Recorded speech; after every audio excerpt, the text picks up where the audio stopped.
Hello all of you, I am Shruti Shreya. आज class 7 है and इस सीरीज़ में हम जीके पढ़ रहे हैं। जीके में भी हम हिस्ट्री पढ़ रहे हैं। सारे प्रीवियस ईयर क्वेश्चंस कवर हो रहे हैं इसमें। 1 बाय 1 मैं सारे सब्जेक्ट्स को इसमें कवर करूँगी।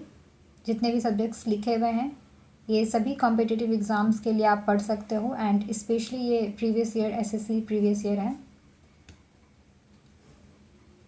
आप अपना पार्टिसिपेशन ज़रूर दिखाएं, मुझे ज़रूर कमेंट करें एंड बताएं मुझे अपने आंसर्स। ये टाइमिंग है हमारे क्लास की, मंडे टू फ्राइडे होती है 7 PM।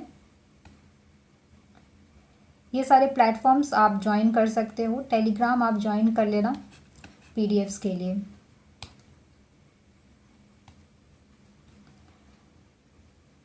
चलिए इस क्लास स्टार्ट करते हैं। एंशिएंट हिस्ट्री हम कर रहे थे, सो स्टार्ट किया जाए। Question number 61। The rules made for the dash were written down in a book called Vinaya Pitaka. मैंने प्रीवियस क्लासेस में करवाए हैं। विनय पिटका क्या है फिर से मैं बता देती हूँ। विनय पिटका 3 पिटका में से एक है, ठीक है। 3 पिटका हैं एंड इसे हम 3 पिटका कहते हैं। 3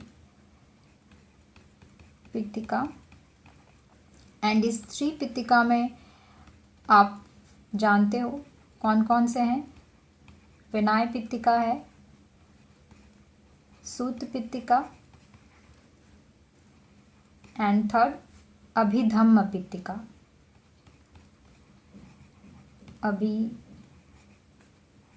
धम्म Pitaka, okay.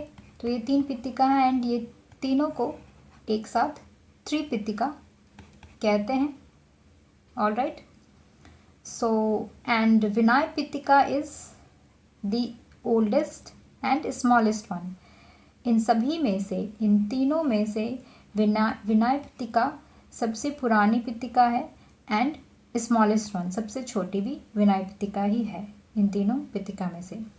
So the correct option is the rules made for the option C Buddhist संघ।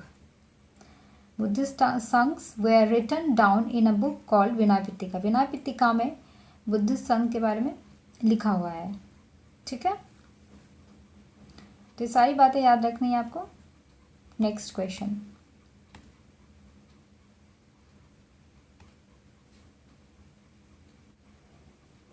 Question number 62.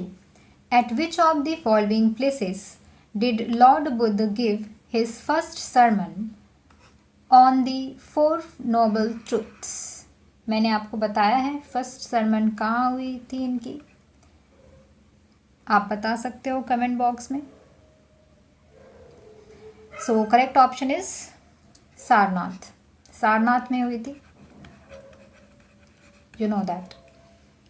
एंड उन्होंने फर्स्ट सरमन में 4 नोबल ट्रूथ्स के बारे में बात की है। सो उसके बारे में हम समझ लेते हैं। First one is existence of suffering. Existence of suffering, दुख का अस्तित्व कहते हैं जिसे हिंदी में। एग्जिस्टेंस ऑफ सफरिंग आप लिखना चाहो तो आप लिख सकते हो हिंदी में। एग्जिस्टेंस ऑफ सफरिंग, दुख का अस्तित्व, number 1। Number 2, cause of suffering, the cause of suffering, the cause of suffering जिसे कहते हैं हिंदी में दुख का कारण, okay. The cause of suffering, दुख का कारण। Number 3, the cause of suffering can end. The cause of suffering, the cause of suffering can end. Hindi में क्या कहेंगे इसे? दुख का कारण समाप्त हो सकता है। तीसरा उन्होंने ये कहा था दुख का कारण समाप्त हो सकता है। The cause of suffering can and. And fourth one is path to the end of suffering. Path to the end of suffering. Path to the end of suffering means दुख के अंत का मार्ग. हिंदी में लिख लीजिए आप, दुख के अंत का मार्ग. ये सारी चीज़ें इंग्लिश में मैंने लिख रखी हैं, सारे कंटेंट इंग्लिश में हैं, बट मैं हिंदी में आपको समझाती हूँ. आप जब मैं हिंदी कह रही होती हूँ तो आप हिंदी लिख सकते हो. ओके, सो ये 4 नोबल ट्रुथ्स हैं. ठीक है, इसे याद रखेंगे, क्वेश्चंस में आ सकते हैं. So correct option is Sarnath. First sermon 4 noble truth हुआ था, कहाँ हुआ था? सारनाथ में. चलिए next question. Question number 63. At which of the following places did Lord Buddha attain enlightenment? मैंने आपको बताया था. देख रहे हैं कैसे कैसे क्वेश्चंस बनकर आ जाते हैं. अब इसीलिए सारी चीज़ें याद रखनी होती है हमें. So correct option is C, Bodh Gaya. Correct option is C, Bodh गया में एनलाइटनमेंट मिला था, ज्ञान की प्राप्ति हुई थी भगवान बुद्ध को. सो भगवान बुद्ध ने अपना अंतिम उपदेश कहाँ दिया था? लास्ट उपदेश उन्होंने कहाँ दिया था सरमन? लास्ट सरमन, अंतिम उपदेश उन्होंने वैशाली में दी थी. ठीक है, वैशाली में दिया और यही अपने निर्वाण की घोषणा की उन्होंने, अनाउंसमेंट किया. निर्वाण, निर्वाण. ठीक है, यहीं पे उन्होंने अपने निर्वाण की घोषणा की, वैशाली में ही, लास्ट सरमन में. एंड फर्स्ट सरमन अभी अभी आपने पढ़ा, उन्होंने सारनाथ में दिया था. तो सारी बातें याद रहेंगी आपको. चलिए नेक्स्ट क्वेश्चन.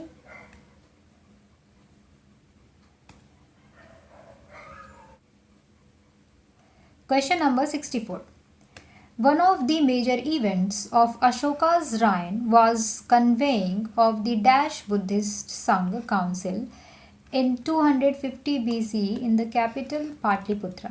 So पाटलिपुत्रा में कौन सा नंबर का बुद्धिस्ट काउंसिल हुआ था? 250 में.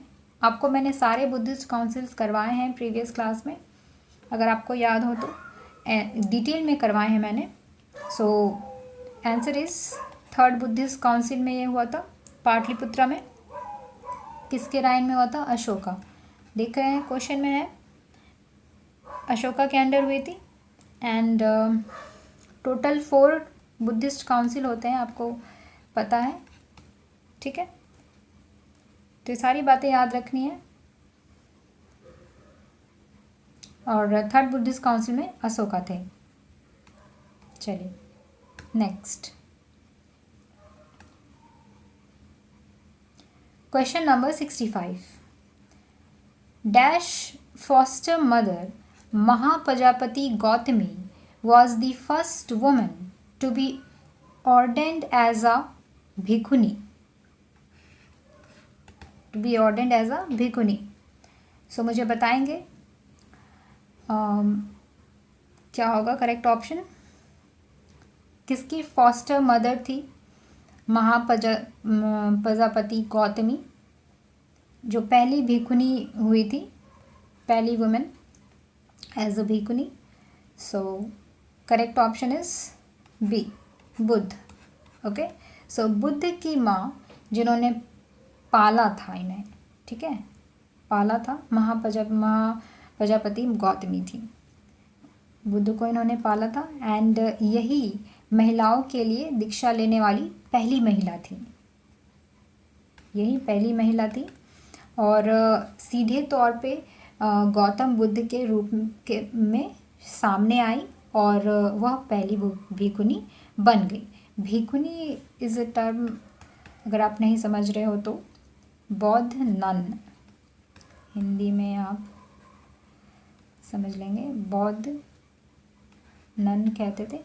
मीन्स सन्यासिनी, पहली सन्यासिनी बनी महिला में। ठीक है, ये सारी बातें याद रहेंगी आपको। So correct option is B, Buddha. Next,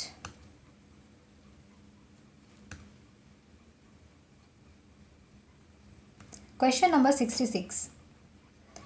the Gandhara school of art was influenced by the art from which of the following European countries? So correct option is Greece.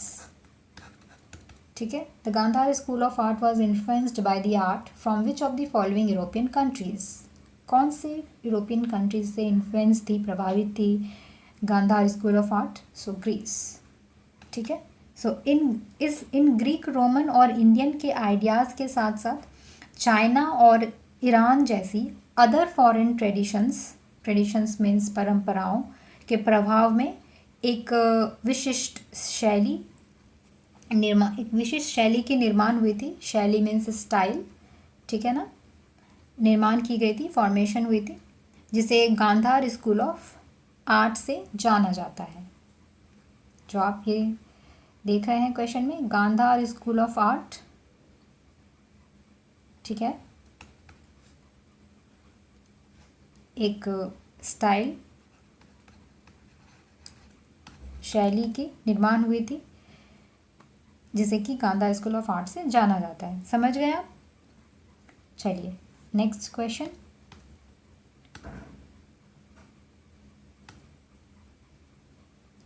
Question number 67। Which of the following terms is associated with the architecture of a Buddhist stupa? So correct option is D, Hermika.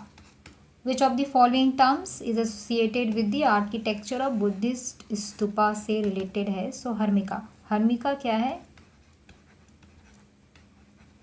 Hermika is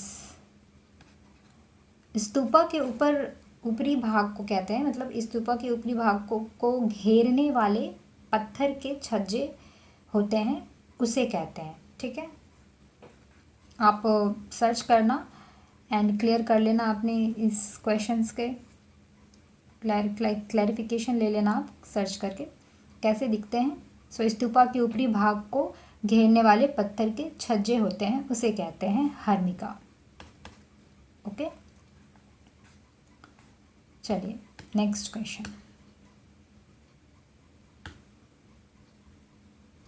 question number 68।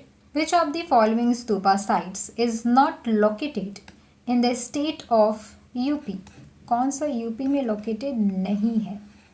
Okay, so correct option is C, Bharuch. ये UP में नहीं है, बाकी सारे options जो हैं सारे UP में हैं। ठीक है, सो ये कहाँ है? भरूच। ये लोकेटेड है Madhya Pradesh, Satna district of MP, Madhya Pradesh में स्थित है। एंड यहाँ बुद्ध स्तूपा के फेमस रेलिक्स के लिए जाना जाता है। रेलिक्स मीन्स अवशेष। ठीक है, समझ गए? चलिए नेक्स्ट।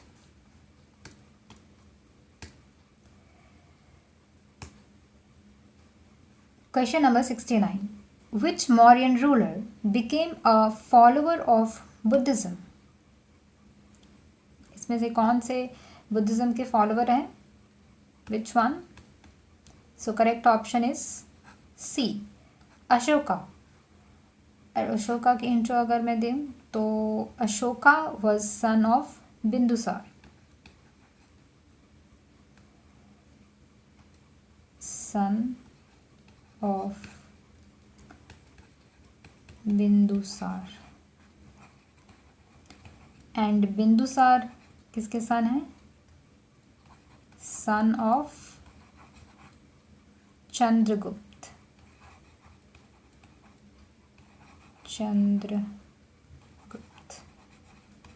ठीक है, ये सारे सीक्वेंस याद रखेंगे। First Chandragupta, then Bindusara, and then Ashoka. सो अशोका को थर्ड मौर्यन एम्पायर भी मौर्यन रूलर भी कहते हैं, ठीक है ना, third Mauryan empire of Magadh. And Ashoka के इंस्क्रिप्शन में कहा गया है कि अपने इंस्क्रिप्शन मीन्स शिलालेखों में कहा गया है कि अपने 8वें शासनकाल के दौरान उन्होंने एक ब्रूटल वॉर के बाद कलिंगा पर विजय प्राप्त की थी, अशोका ने। फिर बाद में अशोका ने खुद को रिलीजियस में इन्वॉल्व कर लिया, वो बुद्धिस्ट धर्म में उनकी रुचि होने लगी, वो उधर आकर्षित होने लगे। सो उन्होंने उसके बाद जस्ट कलिंगा वॉर के बाद उन्होंने बौद्ध धर्म को अपनाया एंड वो उसे फॉलो करने लगे, ठीक है। सो समझ आ गई बात? Correct option is C. Next question.